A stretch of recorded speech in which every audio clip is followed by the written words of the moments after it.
Hi guys, welcome back to my channel. I am Tierra and I'm here with another glow up video. So it's really late, it's like after 12 o'clock, but I wanted to go ahead and get this video up because the message I received at church last Sunday has constantly been on my mind.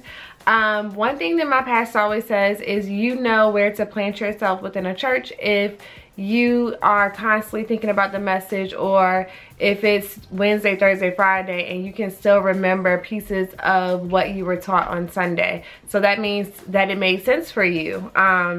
So that was one thing that helped me decide where to plant. Well, help me and CJ decide where to plant ourselves within a church. So last week's sermon was absolutely amazing. Like, it was so on point. And of course, every time I feel like the message is relatable to me, I immediately think about how many other peers I have out there that the same message could be relatable to. So I'm going to share the information that he gave us during the sermon, and I pray that it is helpful for you guys. And then at the end of this video, I will give you guys an update on like where I am with the glow up challenge. What am I doing? What am I not doing? What do I need to work on? I think this is a good way to have like that self-examination so that I can continue to grow and work that muscle until I get to where I need to be. I'm gonna pick up, go right to my notes. Done. Okay, so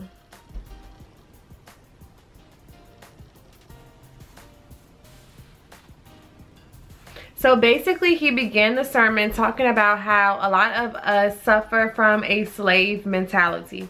So we have to be willing to change if we see ourselves, change how we see ourselves. Most people want to do better. However, if you see the problem, most people are willing to change the problem if they can see the problem. So we have to first see the problem in order for us to change the problem. So he said one way that you can do that is by renewing your mind. You cannot change your actions if you don't change the way you think, okay?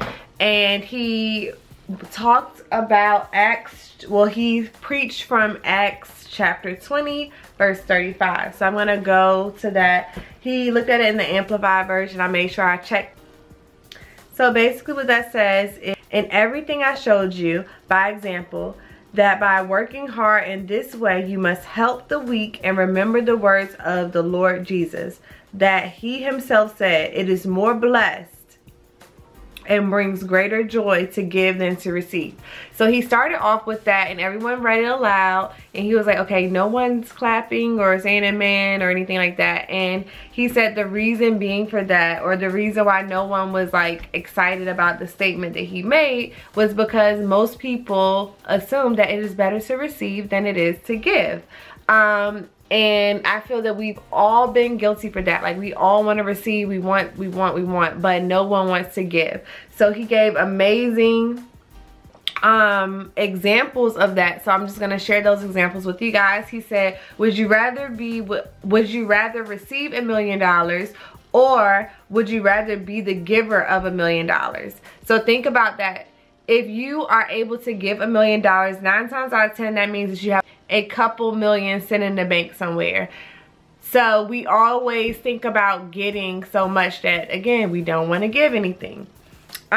He also said, would you rather be the person that needed the groceries to be paid for standing in the grocery line, or would you rather be the person who comes up behind that person to pay for their groceries? Of course, in that situation, if you are able to pay for someone's groceries, that means that you are financially stable. So do you want to be financially stable, or do you not want to be financially stable, or at the point where you can't pay to provide for your family? So he said we have been conditioned by society that it is better to be the receiver, and you may have the slave mentality if you think it's better to be the receiver than the giver. So I love the way he worded that, because sometimes it's hard for people to see where they are. It's hard for you to point out where people are or things that need to change. It's hard for you to verbalize that to others. So for him to say like, you may be blah blah blah if you do this, I felt like that was the perfect way to get people to see where their true colors basically. So I forgot who he said he got that from, but he was saying that whoever gave him that way of presenting information to others, they use it in a context to talk about racism. So he said that you may be racist if you do blah blah blah. And he said when you say stuff like that, people will start laughing because basically they're like, okay, like that's me. So you don't have to say like you're a racist because you do this.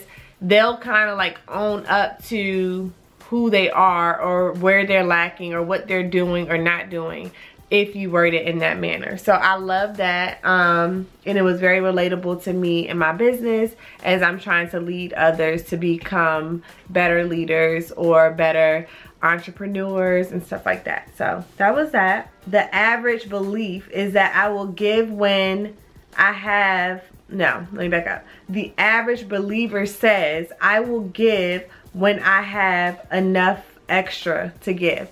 And that, like, whew, that hit a nail on the head, because I remember being that person. I remember saying like, when I get to this point in my salary, like I will pay my tithes, I will give back to church and stuff like that.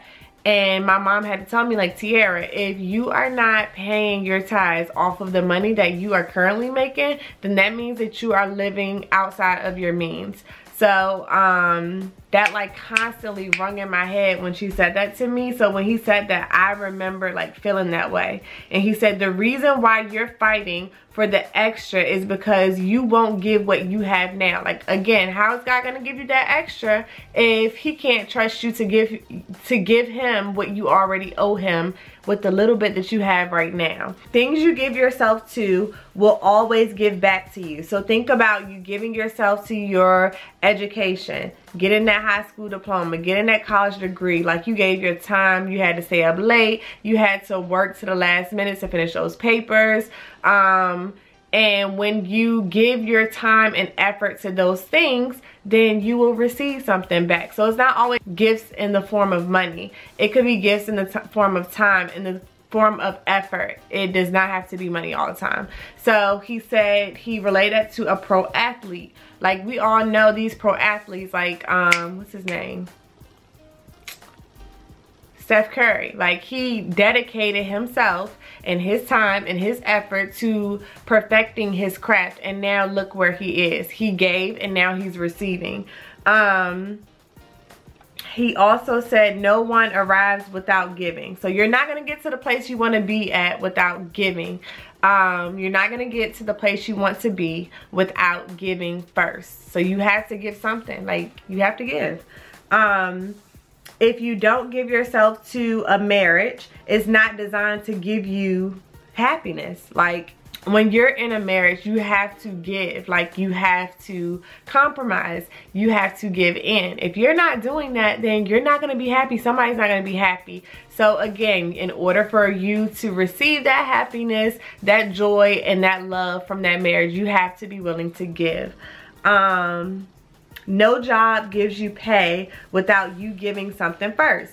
That was huge, because I hear so many people, I have so many business partners who come in the business and they're like, why haven't I got paid yet? I haven't got paid yet. And it's like, what have you done yet? Like, you haven't done anything yet. And so many people, they'll get a job and they'll work for like a month's time and they have not received like any pay yet. However, they're so willing to work for that person because they know that if I keep doing this, my pay is gonna come. They're not gonna fire me. They're gonna give me a payday soon. And he said that the payday could, like a payday in the middle. So let's say you're like a month in the hole. You could be there for 2 weeks and you've been working, and that first payday comes up for everyone else but you. And you're still content because you're like, it's not my time yet. I'm gonna get my pay. So you're willing to give all that time, all of that effort, working for someone else to get that payday that basically comes a month after you got started with your job. But people won't even get started with like their businesses and stuff because they're waiting for a payback. So that was like amazing. So it says give and it will be given to you. They will pour into your lap a good measure, pressed down, shaken together, and running over, with no space left for more. For with the standard of measurement you use, when you do good to others, it will be measured to you in return. So however much you give to people or others, it will be given to you in return. Like, that is in stone. Like, it's gonna happen. So he also brought up the fact, like, you'll hold a door open. Like, let's say you hold a door open at a restaurant for someone, and you will literally get mad because they didn't say thank you. Like, she could have said thank you. And I know I've been there. Like, I felt that way for CJ, my brother, before. Like, they'll hold doors open for people and they don't, like, acknowledge it. But you shouldn't even be doing it for the acknowledgement. You should be doing it because you know it's the right thing to do, and you know that when you did that, somebody is gonna come back and hold a door open for you. And I'm not talking about a door at a restaurant. You're gonna need someone to open a door for you, or let you in a door that you thought you were not privy to. And it's gonna be that seed that was planted with you holding open a door for someone who didn't acknowledge you. That gets you through that door. So that was an amazing point that he gave. And then he also provided a scripture from Galatians 6 verse 7. "I be deceived, God is not mocked. He will not allow himself to be ridiculed, nor treated with contempt, nor allow his precepts to be scornfully set aside. For whatever a man sows, this and this only is what he will reap." So if you are sowing your time, if you are sowing your effort, if you are sowing good relationships, if you're giving your all to a relationship, whether it's business, whether it's personal, whether it's your husband, you will reap the benefits. You will get back what you are sowing. So you have to be very careful what you are sowing. If you are sowing hate, then you're gonna get hatred back. So are you, ooh, that was deep. Are you sowing hatred? Are you hating? Do you have an issue with someone and you don't even know what the issue is? You may be sowing hatred. That was on point. So it could be that you don't understand why your relationships that you have around you, or the people that you have around you, are not genuine. Are you being genuine? Are you attempting to give a genuine relationship to those that you're around? I just stepped on my own toes. Like, I need to do better. So he said that if you want people to go the extra mile for you, then you need to be getting up off of your butt and you need to go the extra mile for someone else. Like, what are you doing what are you doing for someone to go the extra mile for you?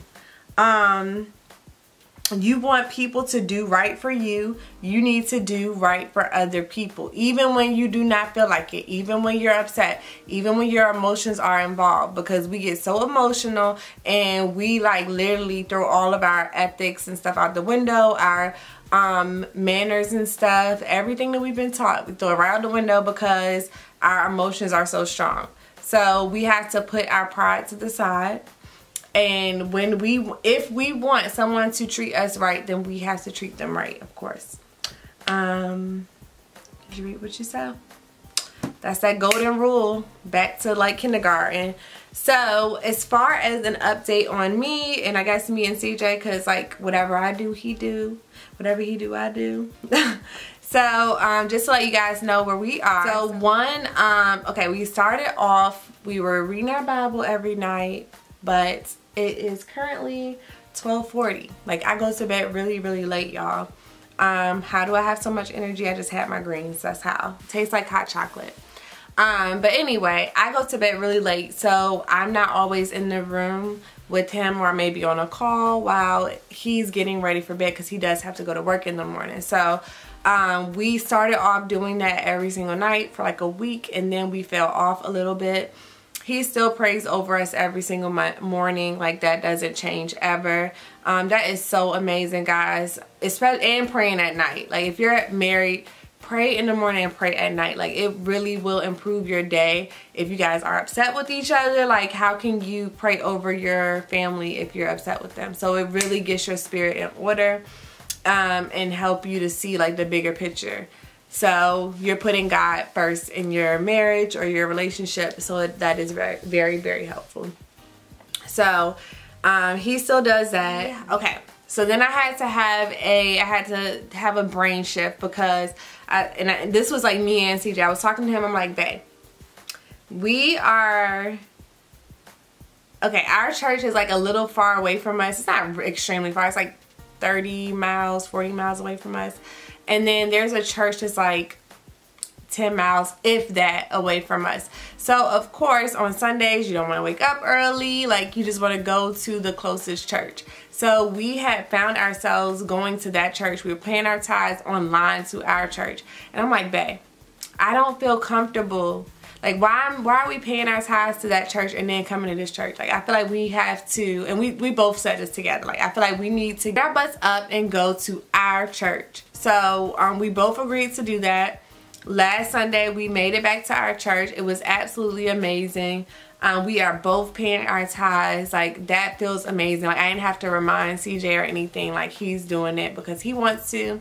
And what else? Like, y'all, pay them tithes, y'all. Pay them tithes.